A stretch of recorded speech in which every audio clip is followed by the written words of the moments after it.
Tonight on Joy News Prime, Ghana's COVID-19 case counts now officially in the thousands as 403 new cases are added to take the total to 2,074. There have been 212 recoveries, but one more death, taking the death toll to 17. The current case count, meanwhile, represents a doubling of the number of cases at the time the lockdown was lifted. In a related development, the Ghana Police Service says all other restrictions to contain the spread of coronavirus remain in place despite the lifting of the lockdown, and that members of the public will be arrested if they fail to comply. Hold a private party in your home. We will come and arrest you. And we have examples to show of people who have been convicted by the court. The president is, however, assuring the restrictions won't be in place forever. We cannot be in these exceptional situations forever. We have to find a way to bring them to an end and return to some form of normality. Also in this bulletin, 110 people, including staff of the Accra Psychiatric Hospital, go into self-quarantine after a patient tested positive for COVID-19. The health minister, however, says reusable nose masks should be disposed of after continuous use for 3 days, saying users become exposed after that. And these ones are disposable. After a day or some number of hours, you have to throw away. Even the ones that we are sewing in country now, you can't continue to wear them after 3 days.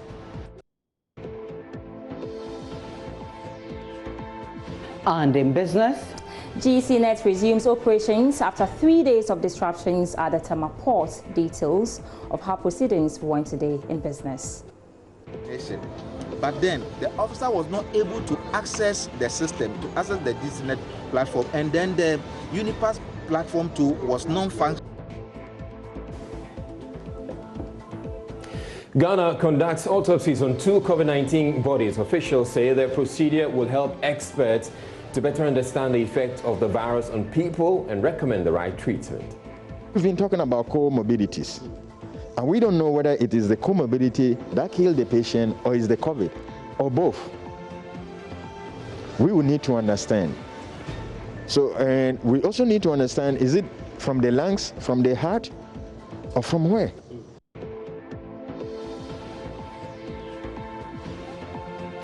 I'm Israel Lai, anchoring from home, and remember, Joy News Prime is live on digital terrestrial TV because we're free to air.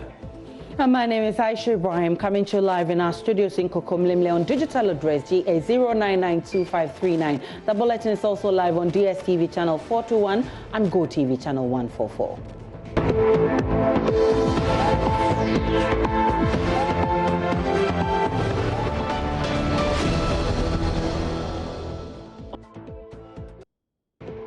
Has more than 2,000 COVID-19 cases. This was after 403 new cases were added on Thursday, taking the total number of confirmed coronavirus cases to 2,074. According to the Ghana Health Service COVID-19 website, 212 persons have recovered while 17 people have died so far. So there have been 17 deaths and total recoveries now stand at 212. And here's the regional breakdown. The Greater Accra region leads with 1,795 cases, followed by the Ashanti region with 99, Eastern region 70, Central region 21. The OT region has 19, Upper East 19, Volta region 16, and the Northern region 13. The Upper West region has 10, Western 9, Northeast 2, and the Western North 1. The 4 regions still spared the spread of the pandemic are Savannah, Bono, Ahafo, and Bono East. So there you have it, the total number of confirmed cases, 2,074. All right, it is also worthy of note that there has been a significant increase in the number of cases since government decided to lift a 3-week lockdown. At the time of the lockdown was lifted on April 19, Ghana had recorded 1,042 cases. 11 days on, that number has almost doubled to 2,074 cases. Joining us via Zoom is Dr. Michael Owusu, a virologist at the Kumasi Center for Collaborative Research, one of Ghana's 2 key COVID-19 testing laboratories. Thank you very much, Dr. Owusu, for making time to speak with us. Now, I'd like to pick your thoughts on the case count as we have it. We had 1,042 on April 19 at the time that government decided to lift the lockdown. That number has almost doubled to 2,074. How or what does it say about the science that backed the decision to lift the lockdown? To your viewers, so look at the new data that has come up and have followed the breakdown, and I think that we need to interpret the data with caution and not begin to make inference that perhaps this is an exponential growth. I understand that when the president made the announcement, there were some backlog samples that were being processed in both Noguchi and in KCCR. It's good to understand where the new numbers are coming from. These were part of backlogs that were run before the lockdown, that we cannot say that the new cases we are getting is as a result of lifting the lockdown. So at this stage, I think that the Ghana Health Service is working very hard to align the dates on which the samples were collected, and as and when this data become available, we can make a better projection and understand what we mean by incidence of cases. Then we can make proper prediction and can compare whether a lifting of lockdown or lockdown has made impact in terms of the transmission and in terms of the new cases we are getting. So at this stage, I think that it should follow a normal trend of a virus that is actively infecting and then also being transmitted. But all we have to do is to be cautious to ensure that the precautions are well enforced and people put on their mask and do all they have to do whilst waiting for the Ministry of Health to give us some further details and some further advice on what to do next in terms of the next phase we will get to in this pandemic. Now, Dr. Owusu, what are you in a position to say at which point in the trajectory we are, whether we're approaching the peak or we're just over that? We can better tell when we model the data. This is why modeling is very, very important. It is only through modeling that you can understand whether you are reaching the peak, whether you are flattening the curve, or whether you are descending the curves. And I understand that there are very good modelers from the Ghana Academy of Sciences working with the Ministry of Health and the government to come out with the Ghana model, which will give us better information as to the trajectory of the virus in Ghana particularly. We understand that the trajectory of the virus in sub-Saharan Africa even differs from North Africa, and this also differs from different parts of Europe and China, and you can better tell with data. And you can also tell with data based on the kind of data you have. So what I know is that the data is being refined, and when this data becomes available, then you can make proper prediction and can tell whether your infections is following an exponential curve. You can make prediction as to what time point you have reached the peak. You can also predict at what time point you are descending. And for us who are in the world of science, we normally use the report.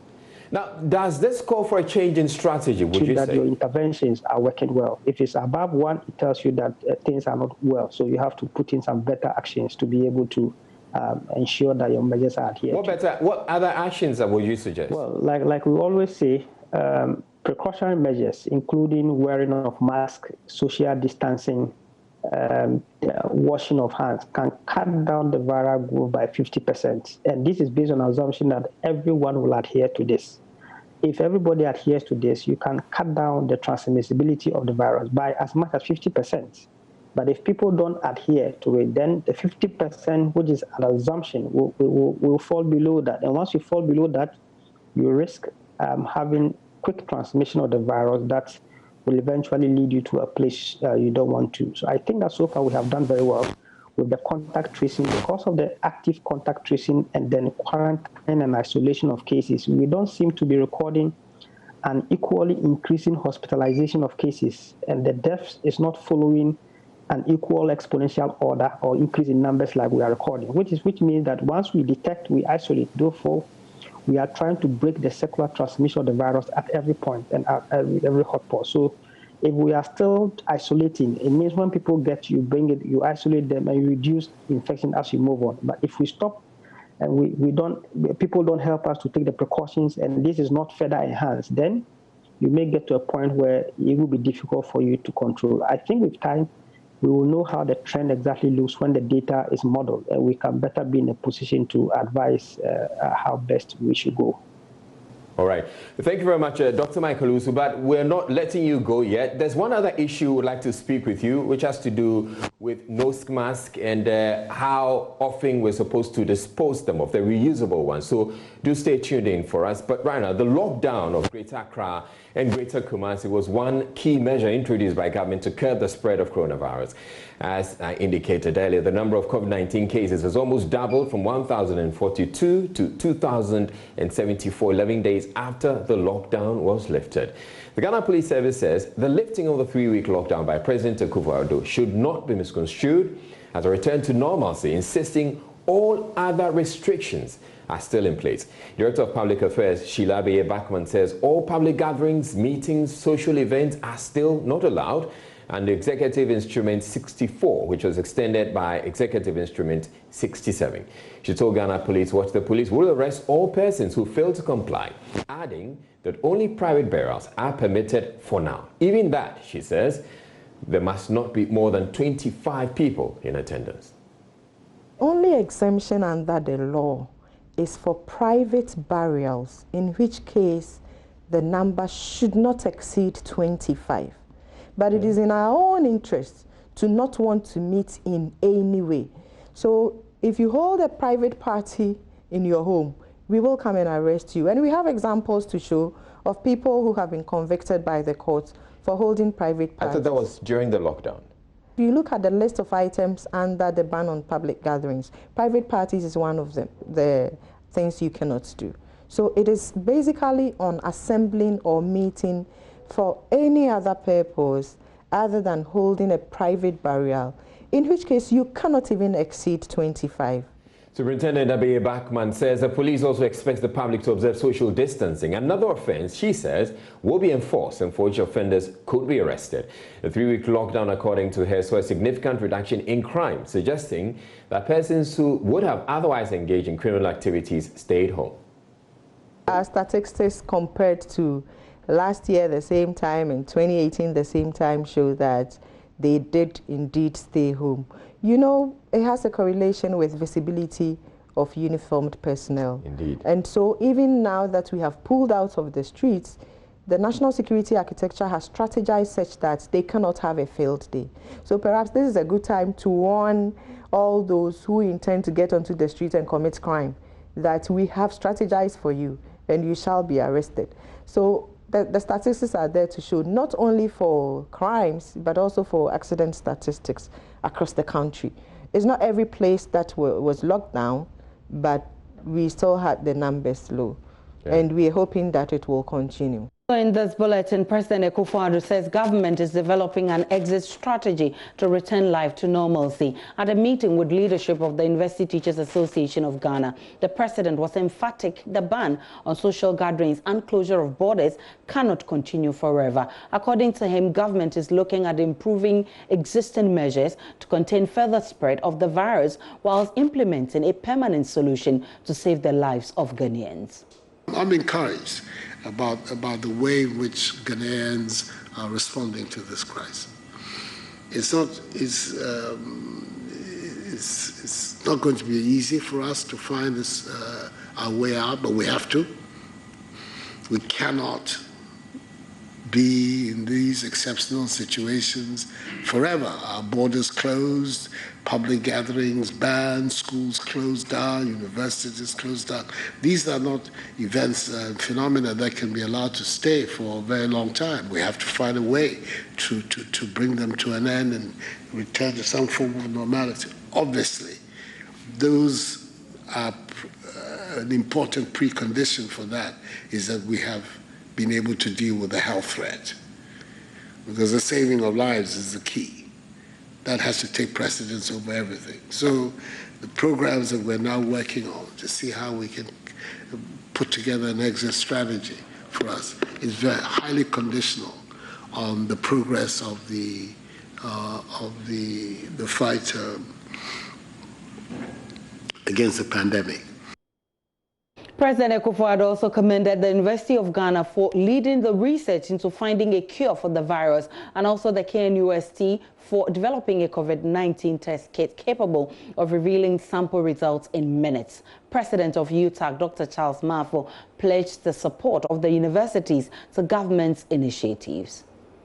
We also appreciate the fact that you saw the contribution, or you've been seeing the contribution of UTAG in this, as you put it, and it has become a phrase around unusual times. I also like to thank you again for acknowledging some of our associates that have been contributing very much during this period. I mean, you mentioned UG and Noguchi, KNUST and KCCR, and many other things that we've been doing. I mean, with the sequencing thing that Noguchi came up with, and presently what we are witnessing at KNUST, the testing apparatus that they are coming up with. It is a great leader to have recognized this. Your Excellency, we would also like to say something about the way you have led during this period. I must say it's commendable. When this whole crisis came and some associations started issuing statements as to how things should be managed, you had to come out, because we put some of our experts at work, and they came up with some suggestions as to how we could contain the crisis. So we came out. You mentioned a few points too. Ghana, and particularly you, we've been following the actions that are being taken, and we feel very much at home with them. Now, if you own a reusable nose mask, then this is for you. The Ministry of Health is advising the public to dispose of all such masks after it's been used for 3 days. Addressing a news conference on Thursday, Health Minister Kwaku Agyeman-Manu said this advice is based on scientific research which proves users of such masks are exposed to infections after 3 days. Faustina Safo has details in this report. As cases of COVID-19 continue to spread globally, use of medical face masks are high in demand, with many factories not able to meet the supply. Many people worldwide now use improvised face masks. Guineans have adopted the use of reusable African print nose masks.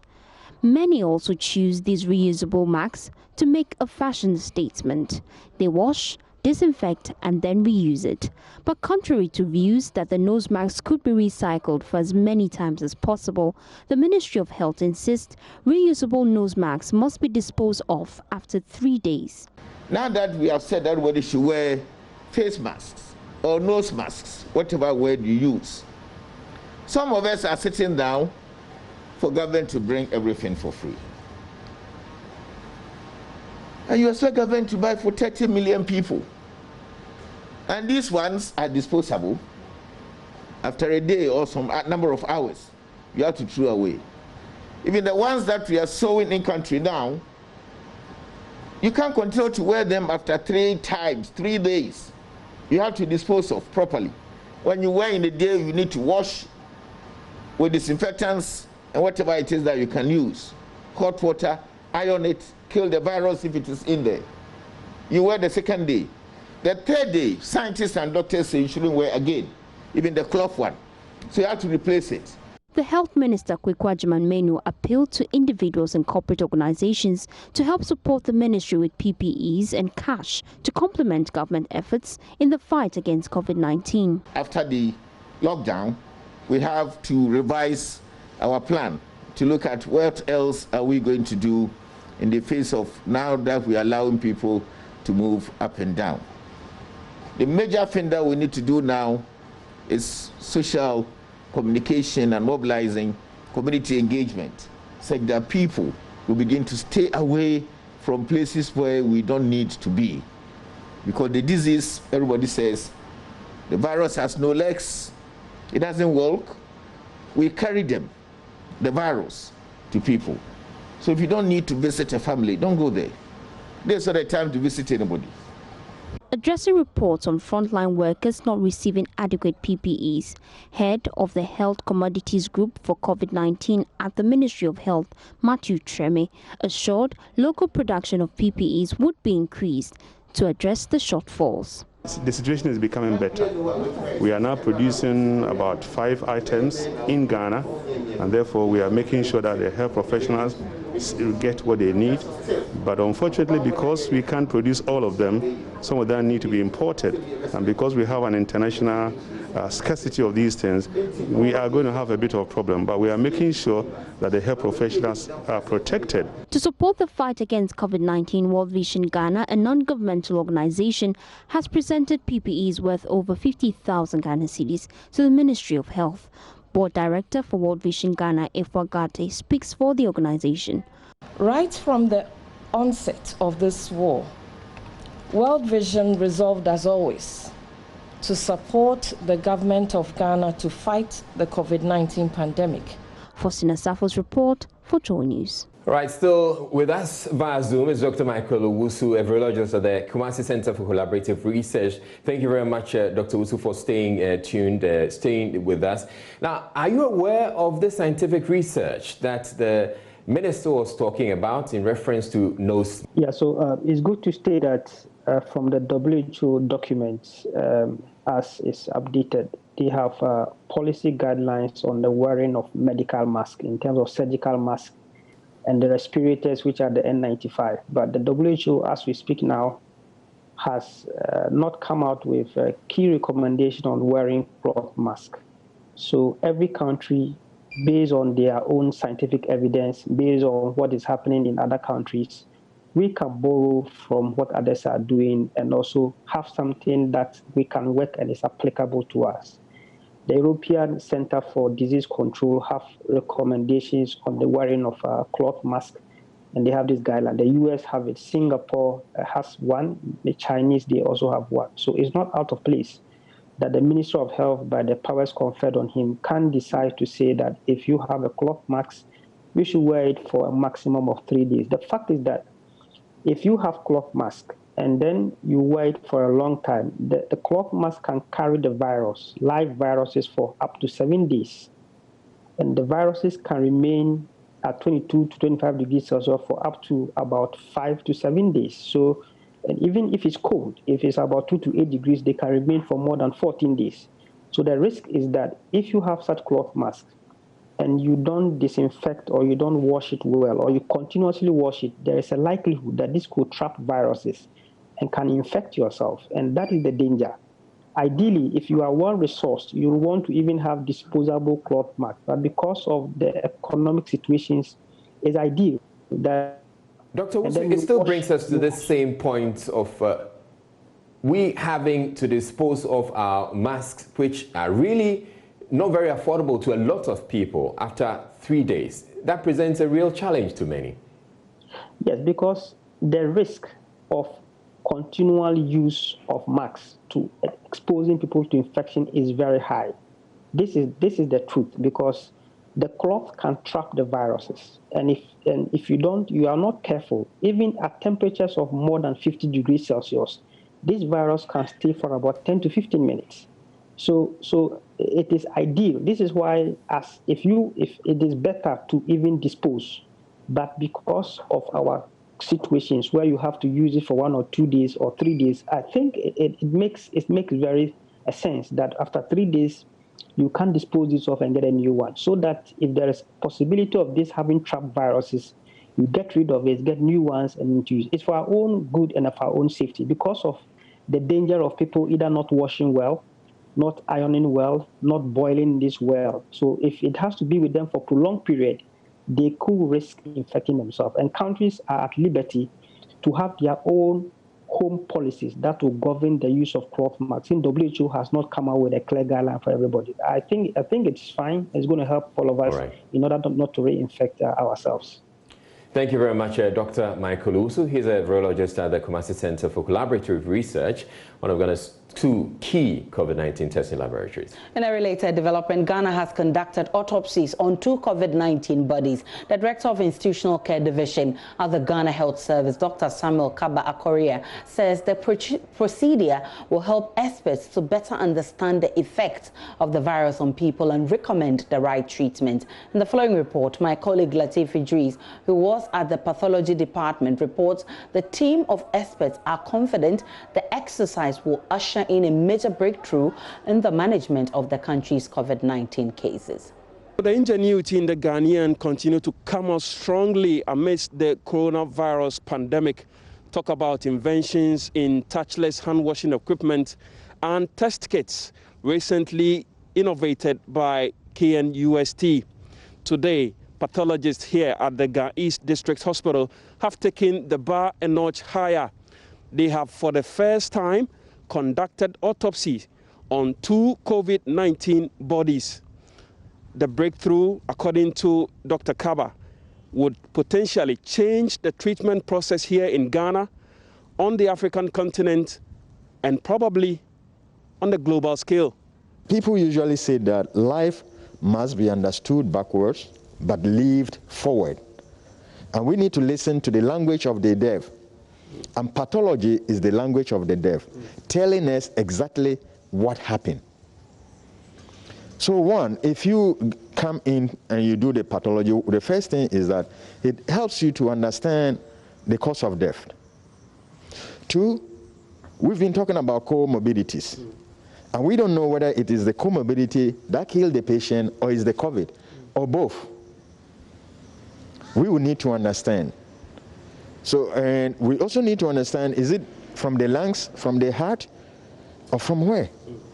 Pathology studies elsewhere has also shown that, let's say in the US, the first COVID-19 patient who died, and they did the pathology, they realized that the heart ruptured. And in all the instances, treatment was geared towards the lungs. Recently, results have come from many countries, China, Italy, and US, about pathology results, and they've seen that when we were talking so much about ventilators, there is also the need to start thinking about anticoagulants. Now, Ghana here, the manifestation of the clinical manifestation of our patients has a different pattern where we have so many people surviving, and that is a good thing. But we need to go beyond that and understand what is killing those few, because we would have loved not even one person to die. So we are just entering the department. Yeah. Okay. So we get in and. Okay. So Dr. Kaba will walk us through, and then we will get to understand better how this whole process took place here at the Ga East District Hospital. And this is where it all happened. This is where the autopsy took place. These are the instruments used in the autopsy here at the Ga East District Hospital. And these are the heroes also who conducted the autopsy. And this is Morgani's table. Yeah. So the body was lying on this table. How crucial would you say this exercise you are undertaking would be going forward in our own COVID-19 war? Yes, definitely. This is a principal part of the fighting with the COVID. We can now do our research, our investigation to support the treatment we are doing giving to the patients. So you are among the first to do this in the country. Tell me about the significance of this exercise that you have just undertaken here. Yes, this postmortem that I have done. In fact, postmortem unravels so many things. Initially, I've done 2 cases that results came as negative. The family wanted to know. But subsequent tests that we took during postmortem proved positive. It's live on Joy News Prime. Still to come in this bulletin, 110 people, including staff of the Accra Psychiatric Hospital, go into self-quarantine after a patient tested positive for COVID-19. There is more when we return from this break.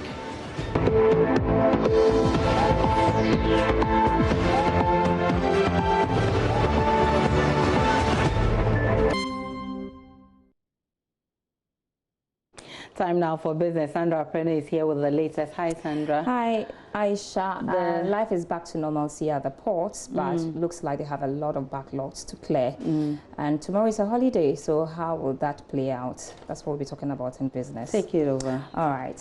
Celebrating 25 years of joy, my name is Sandra Esinam and I'm here for business. Some clearing agents at the Tema ports say despite GCNet coming back on stream today, processes will continue to delay in the next week when they believe pressure will begin to ease. According to them, the backlog in the system will put extra pressure on them next week, as tomorrow is a holiday.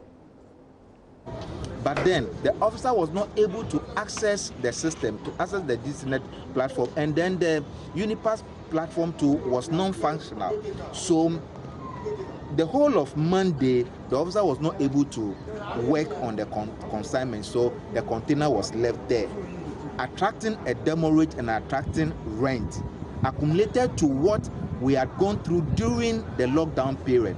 Now Tuesday, it was the same thing, nothing happened. So the question I've been asking is that who is going to pay for all these charges, all these extra charges? That is no fault of my client. It is no fault of my client, but as a result of certain policies that were not thought through well being implemented, it is adversely affecting my client and also his business. So definitely, when he manages to clear these items, as I speak to you, we are now, because of the challenges, there's been so much backlog, there's so much pressure. We are now, the system is now trying to pick up gradually for the officers to work on the consignment for us. So it's been a very serious challenge, it's been a very big problem. So my passionate appeal to whoever is responsible, maybe the Minister of transportation, that is to look into the issue of the demurrage charges. Yeah, it's going to be a lot of pressure because looking at today, GCNet came around 12:30 to 1, and there was a lot on the system. We couldn't do much. As I'm talking to you, we were supposed to make payments at the bank. We got to the bank. By the time the entry came, we went to the bank and we were told they close at 3, looking at this social distance and all that. So we couldn't do anything. And as I'm talking to you, there is so much pressure on us. We need to have the goods delivered to individuals and our clients, and we don't know how we are going to make it. And all the pressure is going to be in next week. So we don't know how to go about it. But we just heard customs will be working tomorrow. Fine, they'll be working tomorrow. But what about the shipping lines? The banks, they're all not working tomorrow. So I don't see any use in that. Here today, we picked up a notice that was sent to clients. Here are excerpts of that notice that was sent to clients. And it says, dear clients, following earlier directives from government directing GCNet to stop receiving new declarations and ensuing halt of new declaration processes of our platform, GCNet management is in discussions with authorities on the way forward. Meanwhile, knowing the current difficulties in the situation has created for the trading community in the clearance process, GCNet is currently in the process of restoring services for smooth paperless port processes to resume as usual. Be assured of our continuous commitment to serve you better. Away from that, telecoms giant MTN says its voice and mobile money reviews was impacted badly in the first quarter of this year. This was contained in the company's first quarter results released this week. Here's a Business Desk report. MTN in the financial statement noted that the impact on these two operations was largely influenced by a slowdown in economic activity and reduction in consumer discretionary spending. It noted that despite voice going up by 16.6%, its contribution to voice total service revenue decreased by a little over 2%. Telecom giant believes that its strategy to diversify its dealings helped lessen the impact on its entire operations.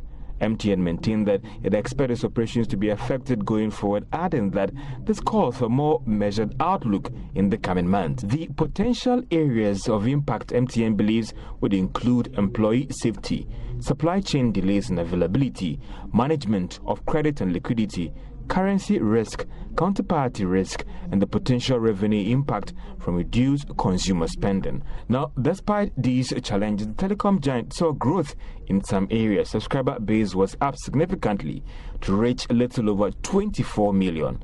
Planned spending in capital infrastructure was up by 76% to reach 605 million Ghana cedis.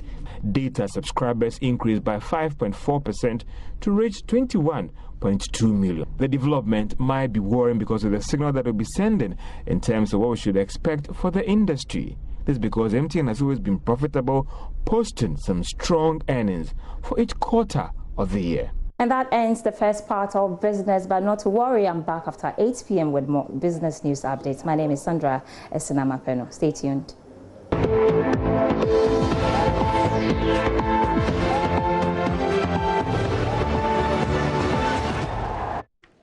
Thank you for staying with us on Joy News Prime. I'm Gary Al Smith with the sports. Let's begin with Asante Kotoko. Yesterday, I detailed how the club has been able to pay for the debt they owe on Emmanuel Clottey since 2015. Now, following from that and other things, the Asantehene Otumfuo Osei II has set up a 3-member committee to investigate affairs at the club. More in this report by Asare Bidiako desk. His Majesty Otumfuo Osei II Asantehene has appointed Professor Lydia Nkansa, Dean of the Faculty of Law, Kwame Nkrumah University of Science and Technology, KNUST, to chair the 3-member committee to investigate the affairs of Asante Kotoko Sporting Club. The other members of the committee are Mr. Kofi Osu, Registrar, Ashanti Regional House of Chiefs, and Lawrence Bruce J. Esquire, a private legal practitioner. They've been given 4 weeks to submit their reports. We wait for the 4 weeks and then their reports. 2 other matters, and the head of the Ghana FA Medical Committee, Dr. Adam Baba, has been speaking about the impact of COVID-19 on the local game. He is admonishing clubs to monitor their players as they stay at home. COVID-19 has come with its peculiarity, and the sports has been hard hit. So the problem is, after COVID-19, what next? We must also adopt means of monitoring the sportsmen, our footballers. We just don't ask them to go home, stay till the situation improves, and we call them back. If we call them back, it's just like releasing them off season and coming to start afresh again. The way forward is for team managers, handlers, to monitor their players, directly or indirectly. Directly might be a remote method. Indirectly, talk to them. The coach or the managers must be in direct contact, calling them, let them send you pictures and videos of how they spend their times. Exercises is not forbidden, but it's just that you must limit the number of people you gather at a particular place to exercise. We don't wait till COVID is over and we say, fine, everything is over, now let's start. It means that we are starting afresh. So my little advice is that, well, managers should think outside the box. Think of some innovations that will keep their players active, and the only way you do that is monitoring. Insist that they are on their toes individually. And bet you me, when the league starts, it's just going to be a continuation of where they ended. With the players, this whole thing, we are all hoping, will end pretty soon. And it must not end when they are starting. And to achieve that, they must not stay idle. They must train as though the competition is still ongoing.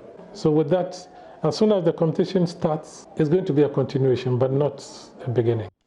Let's go outside the country. And this week, we've been telling you and serializing the fact that European football nations have been getting ready to give us what they want to do with their leagues. Today, Paris Saint-Germain have been awarded the Ligue 1 title after it was announced the season would not resume because of the coronavirus pandemic. PSG were 12 points clear at the top of the table with a game in hand when French football was suspended indefinitely on the 13th of March. So as you see, This is what it looks like. PSG are champions.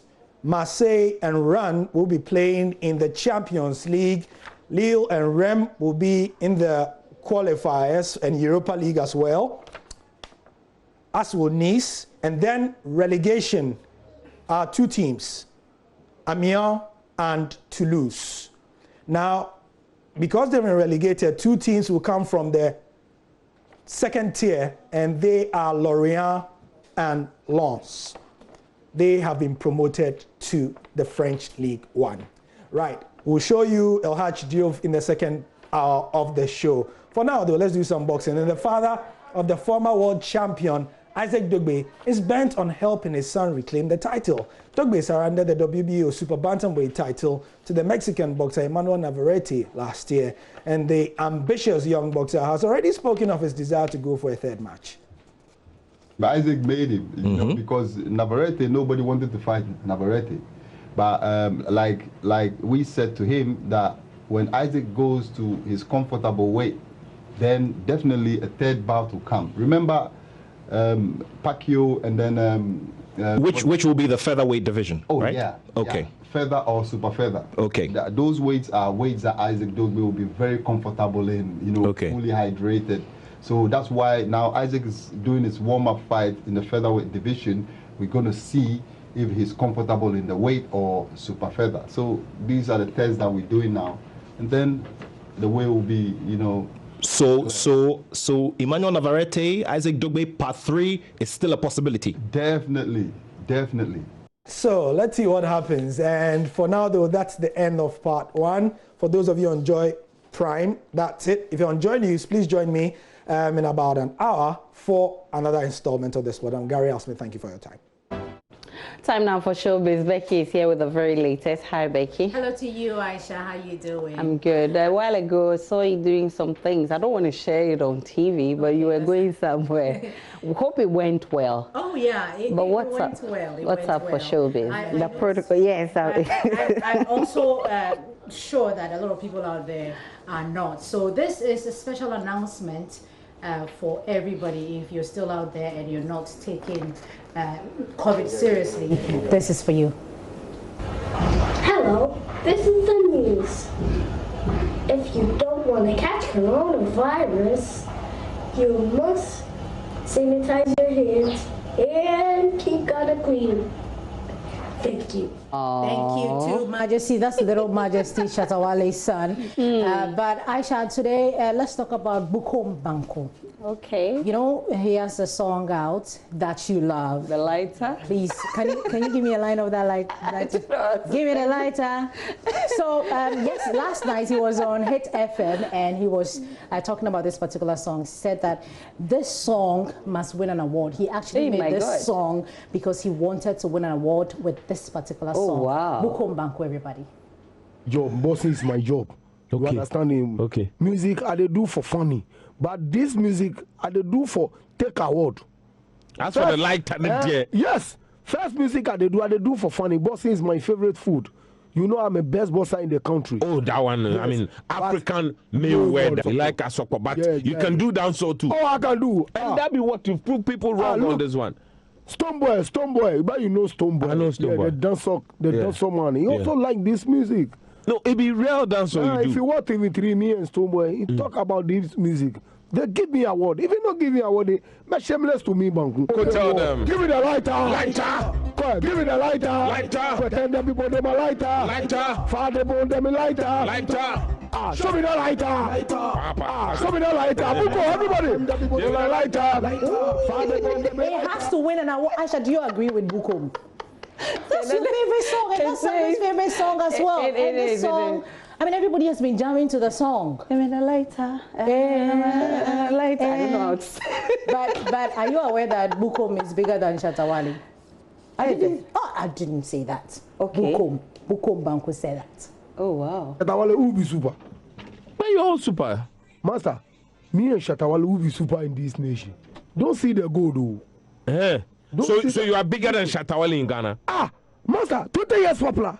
I'm a 20 years popular. I'm still reigning in the nation. You people know that my name. So 20 years. Popular. I'll make 100 And years. Shatta is like 5 years or something. 5 years. Well, look at the difference. Almost 14 years different. I'm too for Jima dancing man, daddy lubab. Mr. Patama said, I'm too for no mice in MC Quentin overboard. Shaggy baby, shaggy baby, shaggy baby. Dance no mice in MC Quentin overboard. Shaggy baby, shaggy baby, shaggy baby. Brian Makabuko Banku, shake it.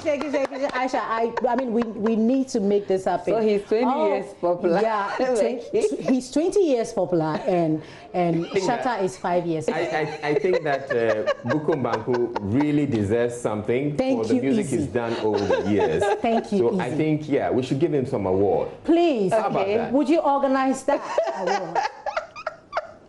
Maybe you did. Well, I mean, we could do something. Okay. Oh, really? We could say probably the boxing hip life song of the year. Joy News version. Okay. And just give it. As for he being popular, more popular than Shatta Wale, I can't say. Okay, but are you still working on our song though? Yeah. At this point, we probably should bring in Bukom Banku. I agree, Aisha. But tomorrow, there's a Hope concert happening tomorrow with all these gospel musicians on board. Joe Metal, they're all, this is just in support of COVID-19. We're trying to keep hope alive. A lot of people are still dying. We really need that. Yeah, so this is what we should be looking forward to tomorrow. It's happening. It's a virtual concert. So if you're a gospel music lover, just join in. And that'll be it for Shirley. Thanks so much for coming. We'll be watching out for this Hope Alive concert. And that'll be it for those of you watching on Joy Prime. The news continues on Joy News.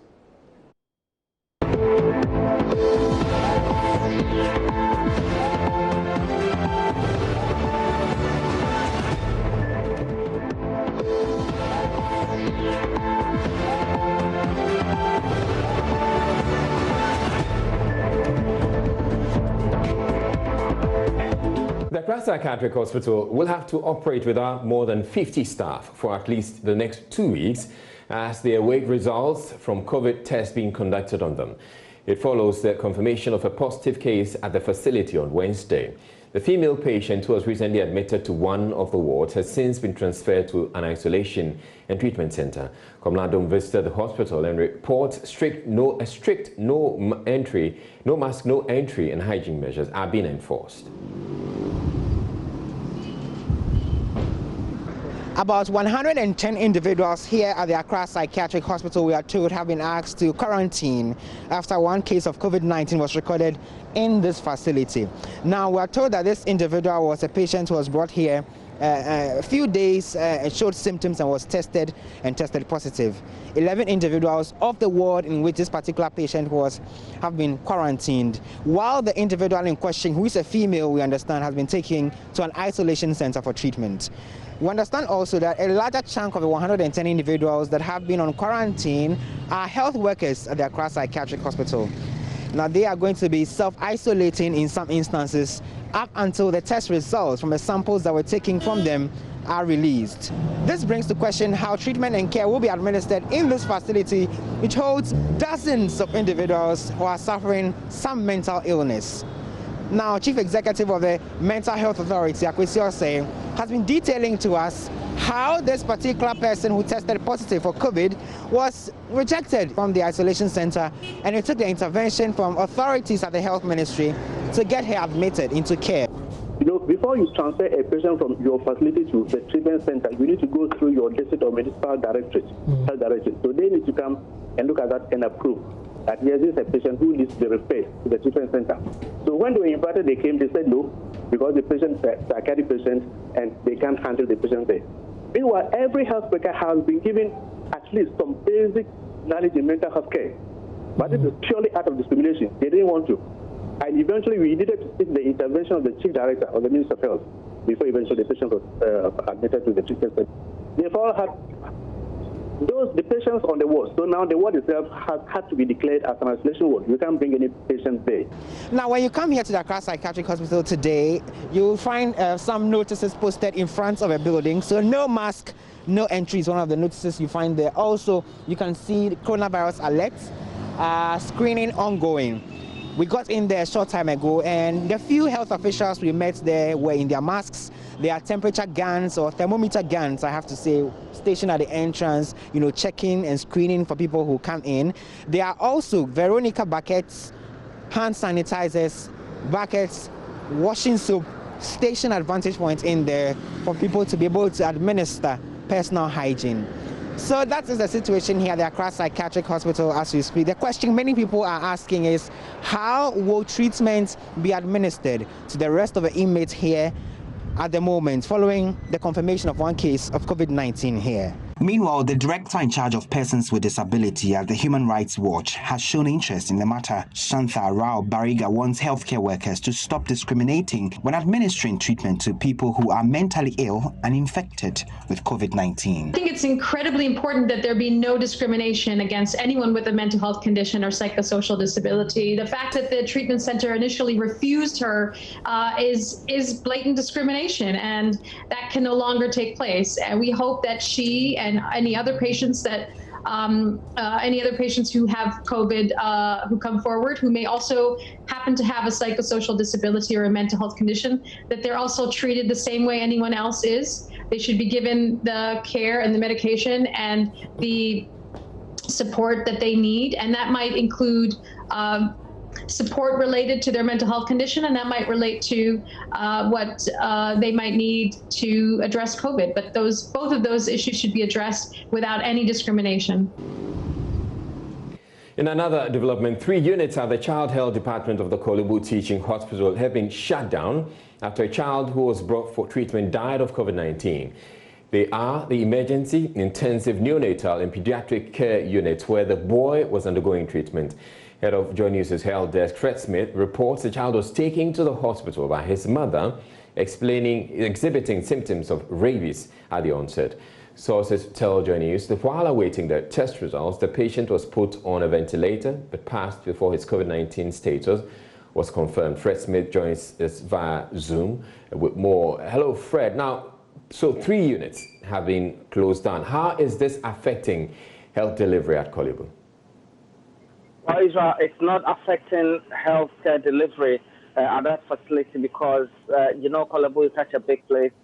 They have designated other places, and the OPD, for instance, is still working, and they also have other units that can take care of cases related to children, and so it's not affected in any way, except to say that some staff members, doctors and nurses who were working on this child have had to be quarantined because they've been exposed to this. They have to be tested and be sure that they have not contracted COVID-19 before they are allowed back in. And also what's happening there today has been the disinfection of the 3 units that we talked about. The neonatal intensive care unit has been disinfected, and also the pediatric care unit also disinfected, as well as the emergency department of the Child Health Department, Korle Bu Teaching Hospital. Now, Fred, how old is this child who died, and what other information do you have from the hospital authorities? Well, we've not been given the exact age of this child so far, but we know at that department, children who are under 10 are those who are taken care of at this facility. Initially, when he came in, the doctors who worked on him said he had symptoms of rabies, and rabies we know is what you get when you have a dog bite. But the mother of the boy said it was impossible that the son may have been bitten by a dog, and so they had to look for other reasons why the boy was behaving this way. The initial suspicion was to look for COVID-19, and when that was done, it turned positive. But before the results could come in, the boy had passed. All right, thank you very much, Fred Smith. Back to you, Aisha, in the studio. And clearly, it suggests that some symptoms, or some of the symptoms may be presenting in other forms in other people? Something that the scientists should look at. Now, Parliament as an institution has made a donation of 200,000 Ghana cedis to the COVID-19 Trust Fund. Speaker Professor Michael Quay, who handed over the check, says the move is to show leadership and encourage others to support the fund. What our fellow compatriots who we called upon to do, Parliament at the very moment of approving the law came to the conclusion that it should make a widow's money 200,000 balance fees as a sign to our people as a whole, being the representative body of all Ghanaians, that this is something worth doing. On top of that, I personally, following from the wonderful example of the President, also donated 3 months half pay to the fund accordingly. I'll be glad if you will please choose to sincere to collect this if it has not been brought to your doors. Majority Leader Oseche Mensah Bonsu explained the donation is separate from 100,000 cedis amount Majority MPs also donated to the fund. We made the efforts and indeed passed the relevant law, which enables Ghanaians to contribute to resolving this global crisis as it affects Ghanaians. And we deem it appropriate to be one of the key cities in this.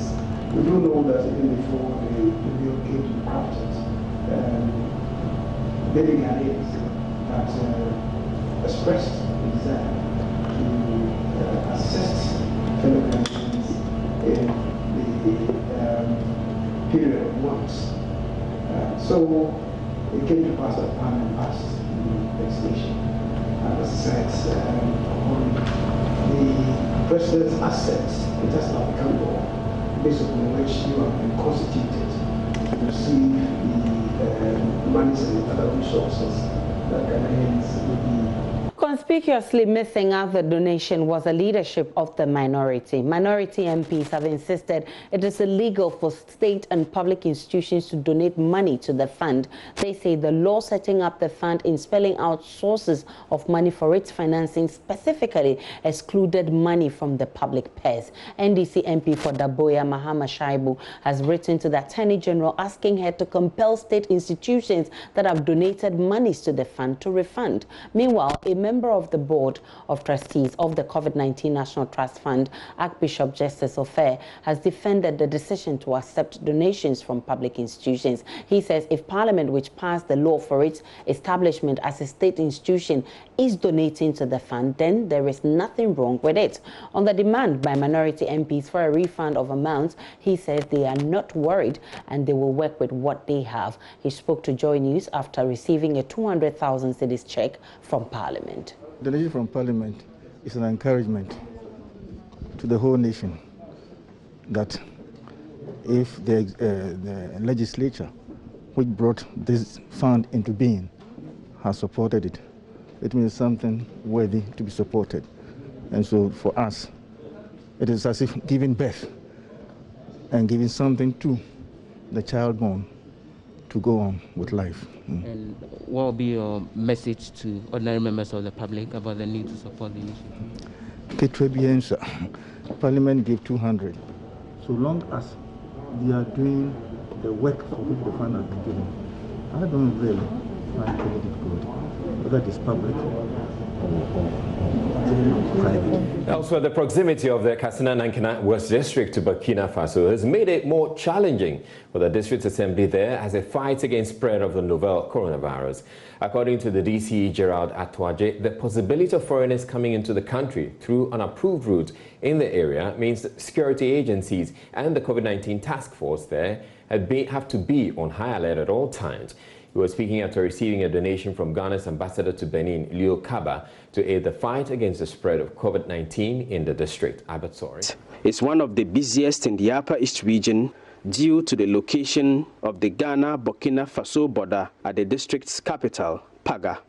Although Ghana's borders are currently closed due to the COVID-19 pandemic, the many unapproved routes within this district are a source of worry for the district assembly in their daily efforts to stop the spread of the coronavirus.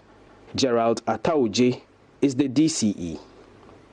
We realized that the unapproved routes actually pose a challenge. So we observed that these Kandus, Motokings, and whatnot, who are even our brothers, they cross and then bring the Burkinabés in. So another task force made of the fire service, the military, the police, immigration, custom has been put in place, where they divided themselves into two. Day patrol, 9 patrol, and then we met the leadership of the Kandus, the taxi drivers, and then that of the Motokings, and then we talked to them. So actually, they don't cross again, and they don't allow any Motoking or Kandu or taxi into the district. And you know, the border is being closed, but like I said, the unapproved routes are many, so people still try to always sneak.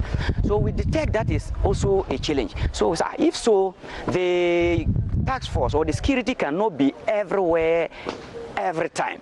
So we put in place community volunteers. Through their help, we've been able to pick not less than 70 or 80 people. You heard.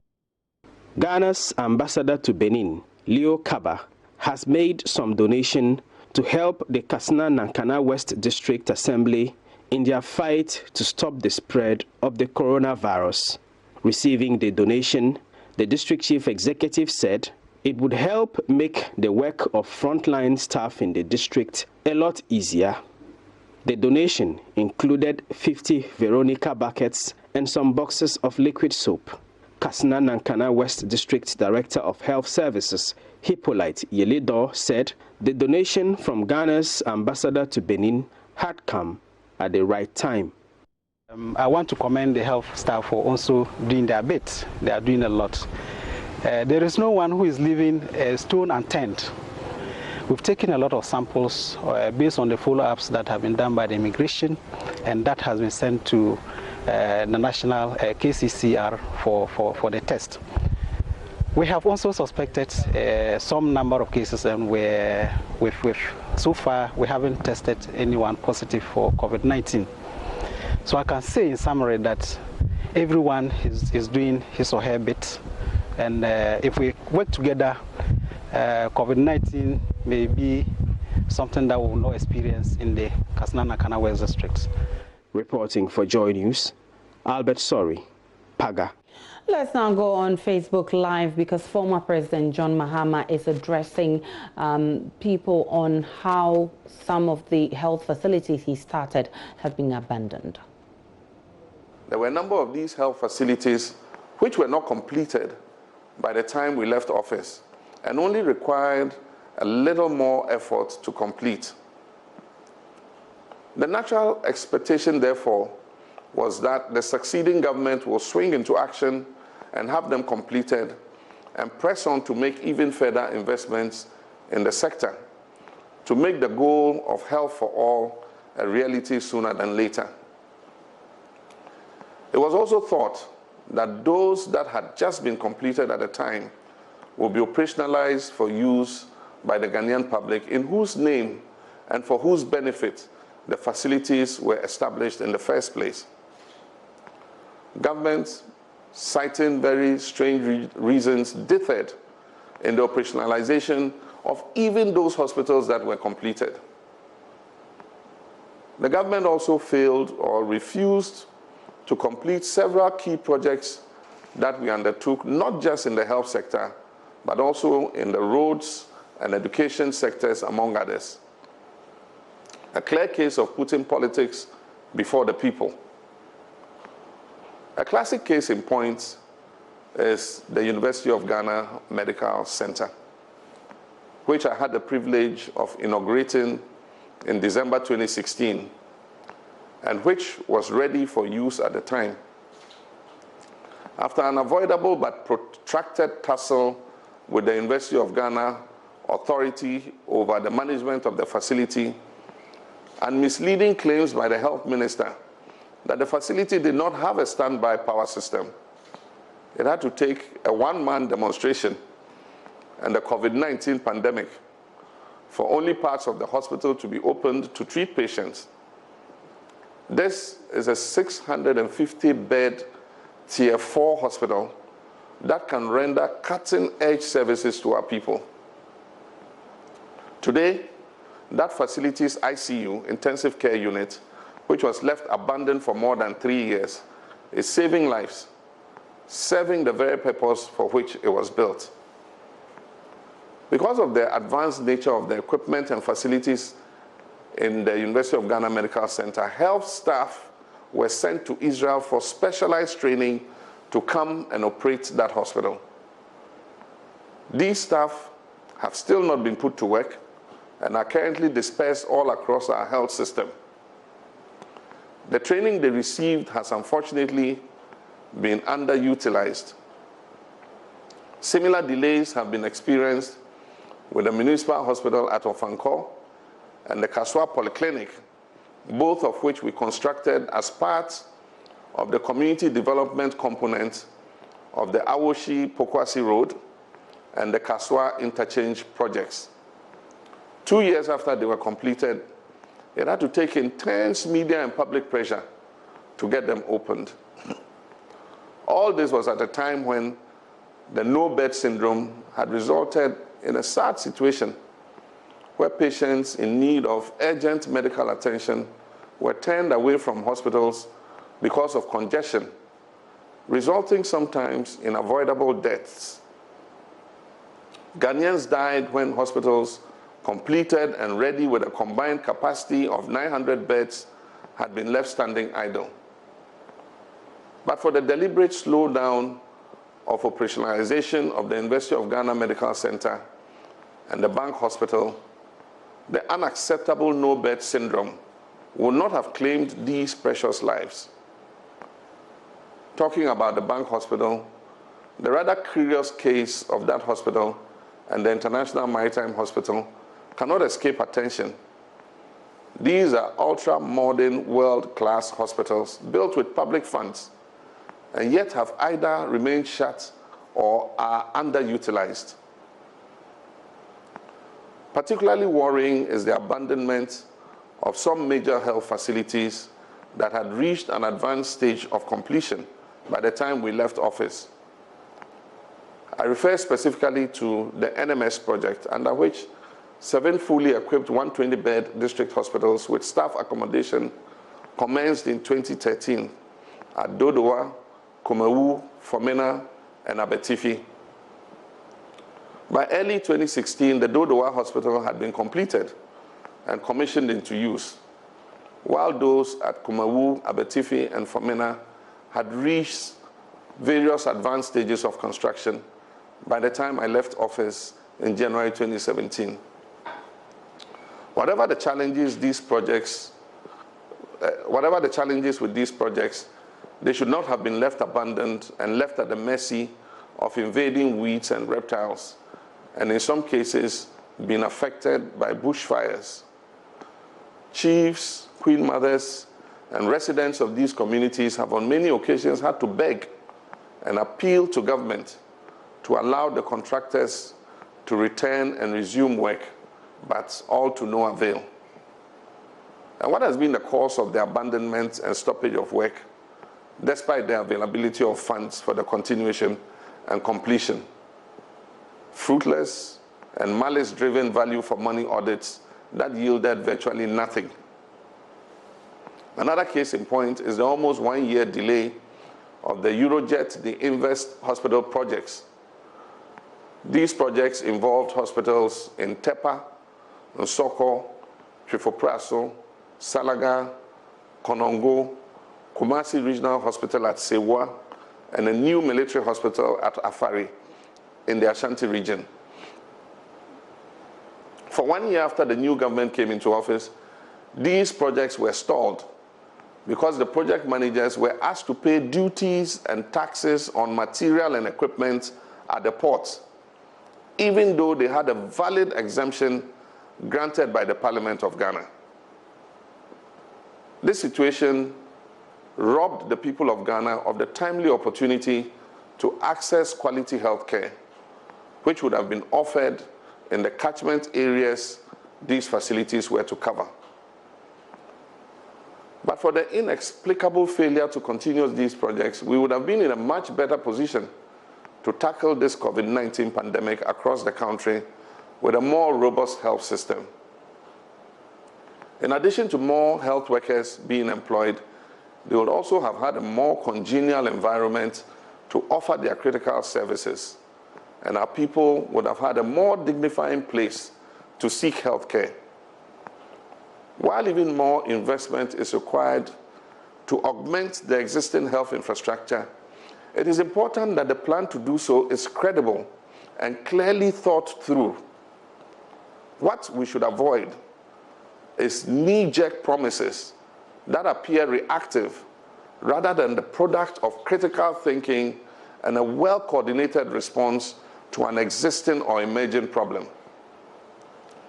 Ladies and gentlemen, the reaction of the public to the President's promise to construct 94 new hospitals in 1 year is understandable, considering his rather tall list of unfulfilled or poorly implemented promises from yesteryears.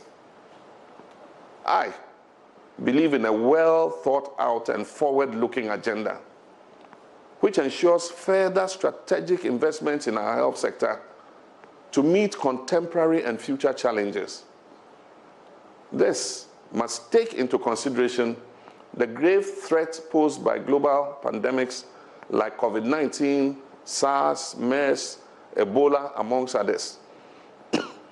It is in furtherance of this vision that I announced on my visit to the Western North and Bono East regions in July 2019 that if elected, God willing, in December 2020, I'll establish a regional hospital in each of the 6 newly created regions. I also indicated that I'll ensure the provision of a modern health facility in each district that currently does not have one, as part of my Health for All agenda. All districts would receive a modern health facility. These facilities will range from polyclinics to district hospitals. Proper planning requires that we take into consideration location, demography, population, and health needs of the area before siting a health facility. There are, for instance, currently districts with well-functioning hospitals owned by faith-based organizations. In such cases, we will partner with these organizations to upgrade their hospitals, to improve their services, rather than duplicate it with another public hospital in the same district. And in districts where there already exists a polyclinic or health center that is overstretched by population growth, we will upgrade them to the status of hospitals by adding infrastructure and equipment. I reiterated these in my Facebook Live session late last year. Furthermore, I re-emphasized this commitment in 2 public engagements since the outbreak of the COVID-19 in Ghana. The first was when I donated PPEs and other medical supplies to several hospitals across the country in a bid to save health workers from being infected. The former President Mahama, in an address on Facebook, focusing on abandoned health facilities, which he says would have complemented government's efforts in the fight against COVID-19. We're still live on Joy News Prime. We'll take a break. When we come back, there is more in business. Hello again, my name is Sandra Isinamafeno. I'm back with business. And Africa's National Transport Movement, NTM, has announced a decision to shut down the international airline. An agreement for the formation of a new carrier has also been reached. The South African government will source 2.2 billion rand funding for severance packages. So how did the airline get here? That's the question I asked aviation expert and medical director of CareFlight Ghana, Dr. Yakubu Akparibu. I'm not very much surprised about the happenings with South African Airways. Like you rightly said, they've been built several times by the government. And before this pandemic even started, South African Airways was more on a life support. So there were several airlines like South African, Norwegian, and then Flybe. They were more on the life support kind of, and then this pandemic came and then hit them hard, and now they have to go into liquidation. So they actually asked the government again for another bailout, but I think the South African government got tired because they've given them support several times, and it's like maybe their business model or kind of management that is not going on well. So COVID has just taken the final straw. Yeah. South African Airways is majority state owned, and then just like Ethiopian Airlines, that is one of the biggest airlines and successful airlines on the continent, it's owned by the state as well. So what makes the South African model so different from Ethiopian Airways that it's not working for them, or it's purely managerial issues? Okay. Yeah, so if you look at South African Airways, in the past, South African Airways was the biggest performing airline in Africa until Ethiopian Airlines overtook them. South African Airways is, they have like a bigger fleet. Even they have like subsidiaries, like domestic hubs within South Africa. And then they also have like most of the lucrative routes out from outside of South Africa. So their model is pretty much similar like Ethiopian Airlines, but I think South African Airways problem is based purely on management.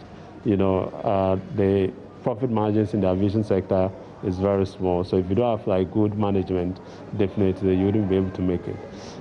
Just also to add something, it's not that, although they had problems, but if this pandemic had not come, they would have survived. They would have still been flying. So I would say their liquidation or bankruptcy is due to this pandemic. South African Airways is part of the Star Alliance Group, where they collaborate with a lot of international airlines for operation connecting flights and all that. Why didn't that work in their favor, or is still back to the management? Yeah, so when you look at the Star Alliance Group, it's kind of a network. It's a prestigious network of airlines, and what that does is they benefit from like they share routes and also share passengers, but they don't share managerial skills. You can't have like Brussels Air management going to take over the management of South African Airways because they are all part of the Star Alliance group. It's not that. It was just purely based on network kind of. So that was more like a boost for the airline. But like I said, it has to do with prudent management. Yeah, if you don't have prudent management, no matter how much revenue or lucrative routes you have, definitely you wouldn't be able to make it. Yeah. This is certainly not a good news for South Africa and the continent as a whole.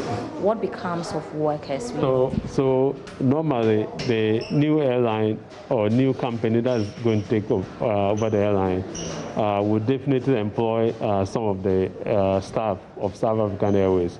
Normally that's what happens, but most of them are going to be given their severance packages, and then they will have to look for jobs from other companies. So for all that the employee or staff strength of South African Airways probably even exceeded what they needed. So definitely the new company that's going to come will definitely want to stream down the staff strength in order to save some money. So for sure, not all of them are guaranteed of employment in the new company. Yeah. And what does this mean for the South African economy? Yeah, so South Africa, I don't think is going to have a major impact on the economy. The economy mostly is based on mining and tourism. You know, there are some other airlines like British Airways and major ones that fly into South Africa. So even it was mostly like part of the government. And this is an airline that was even paying dividend to the government. They were making losses, you know. So I think it's even going to help the government in saving some revenue. So what lessons can Ghana actually learn from this and its quest to establish the home-based career? That's a conversation I'll be having with Dr. Yakubu tomorrow on business. And coming up next is a compilation of some other business stories making headlines locally. President of the Exporters and Importers Association of Ghana, Samson Awingobit, is asking government to compensate importers and exporters for the losses they incurred as a result of the challenges with the Unipass payment system. Mr. Awingobit said the senior minister, Yao Osafo Mafo, was not well informed before replacing the GCNet system at the ports with the Integrated Customs Management System, ICUMS, popularly called Unipass. He said changing of systems should have been done gradually for at least 3 months before takeoff. Members of a coalition of aggrieved customers of some 53 collapsed fund management companies have called on government to ensure payment of their locked-up funds or risk losing the 2020 base radio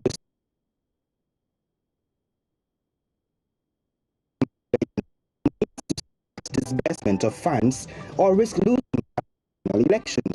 The affected customers will make. Well, we have the commodity news update next.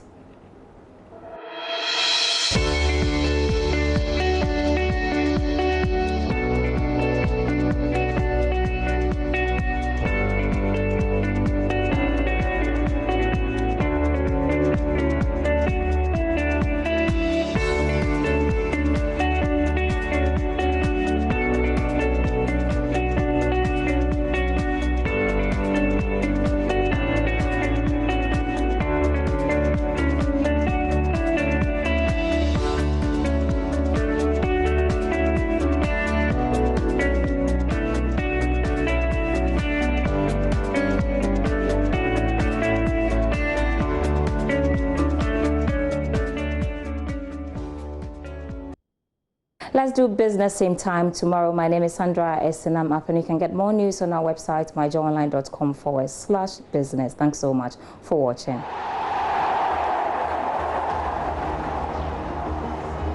Thank you for staying with us on Joy News Prime. I'm Gary Al Smith with the second part of the sport.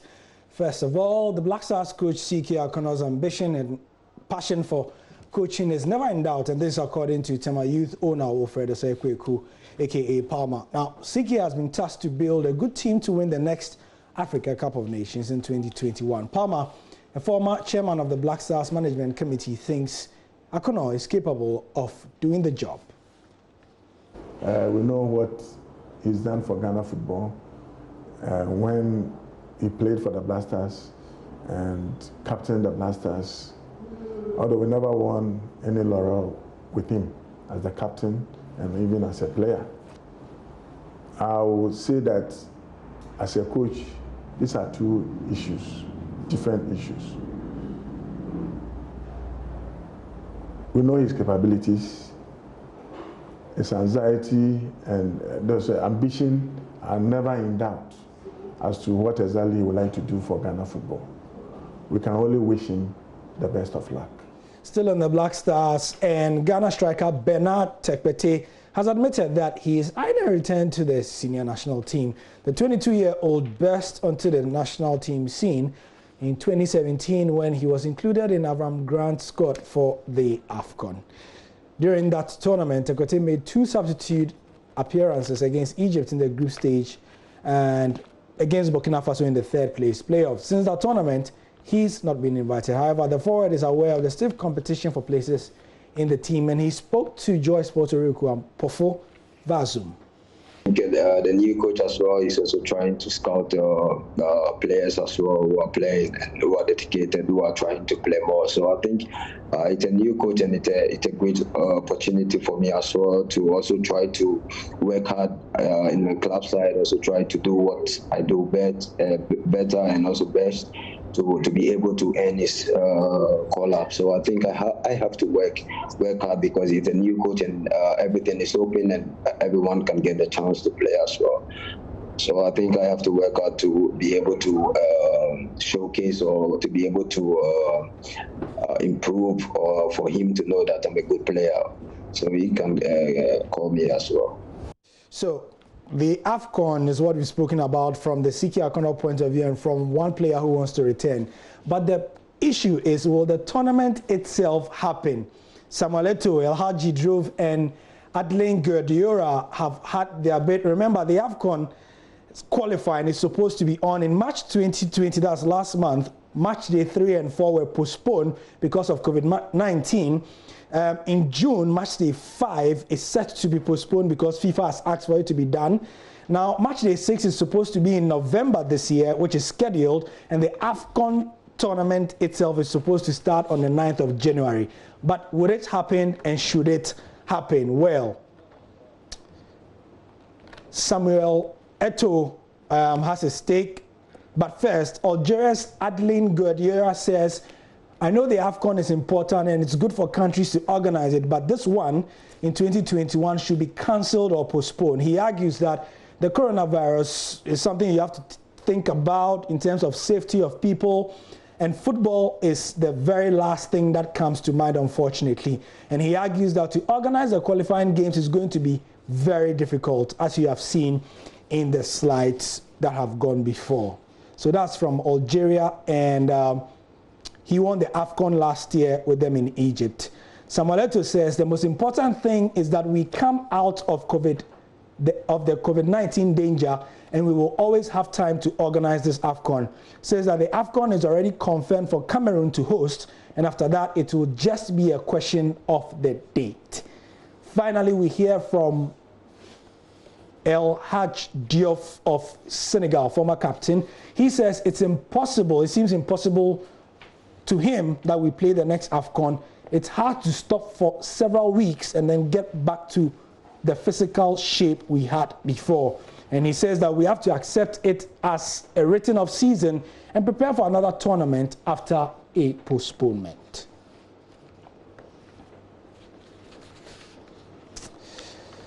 You can be sure that more players will have their say. I'm Gary Al Smith. Thank you for your time. Let's do this again tomorrow.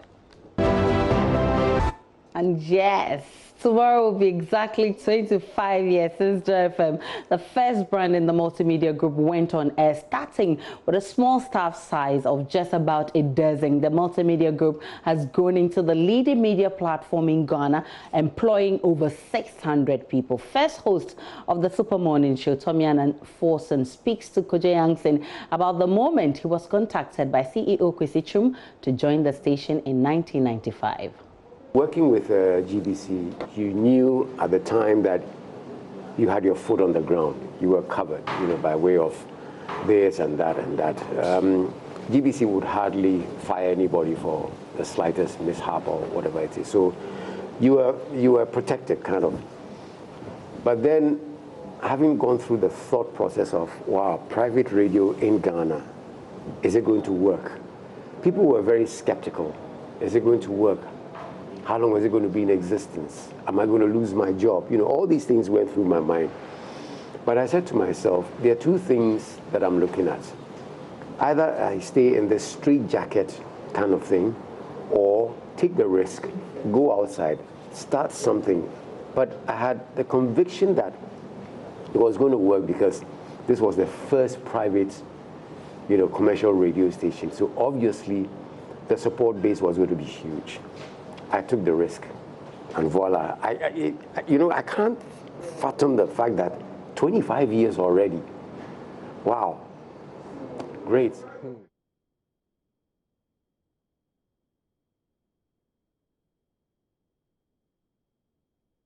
The full interview plays tomorrow on the AM show. But Israel, it's been a long journey, and the successes chalked are many. It has indeed been a long journey. And you know, I'm just looking at Tomiana enforcing, and just the fact that the issue of his contract came up, and the fact that he had to move from GBC. I'm sure at some point, very shortly into his the time working with Joy FM, I'm sure he would have been thrown a really juicy contract for him to realize that actually it was a very good move. Definitely so, I think. Good move for him. Well, tomorrow we're celebrating this day. It's a great day, and I'm really particularly glad that I'm part of this success. Israel, congratulations to us. All right, and that'll be it for the bulletin. Thank you very much, Aisha. You have a good night. Many thanks for watching. My name is Aisha Ibrahim, and up next is PM Express Business Edition. You don't want to miss it. Stay with us.